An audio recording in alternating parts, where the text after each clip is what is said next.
જય શ્રી કૃષ્ણ, રાધે રાધે, જય દ્વારકાધીશ. સૌને હેપી દિવાળી. ચાલો, દિવાળી તો જતી રહી, હવે કાલે થાય છે નવું વર્ષ. તો હવે બધાને મારા જય શ્રી કૃષ્ણ, રાધે રાધે અને હેપી ન્યૂ યર. કેમ છો બધા? મજામાં ને? બધાય મજામાં જ હશો અને ઠાકોરજી બધાને મજામાં જ રાખશે. અને એક સરસ વાત, આજે અમે કંઈક પ્રસંગમાં ભેગા થયા તો મને કોકે એમ પૂછ્યું, એટલે જનરલ વાત ચાલતી હતી. તેમ કે ભાઈ કે ભગવાન છે તો એના પરચા શું, એમ કે. તો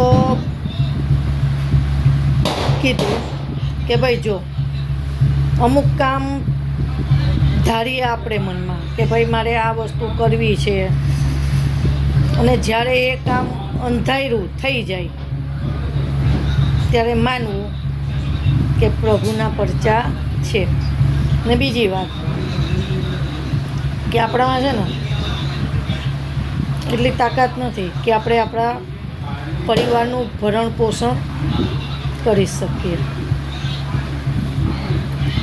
અને હા, આપણે કરીએ છીએ, એમાં નો ડાઉટ, કામ આપણે કરીએ, બધુંય કરીએ, છતાં પણ જ્યારે પણ આપણી કેપેસિટી કરતાં, આપણા ધાર્યા કરતાં પણ જો આપણા કામ થતા હોય, આપણો પરિવાર સુખી હોય, આપણા કોઈ પણ કામ આપણે મનમાં વિચારીએ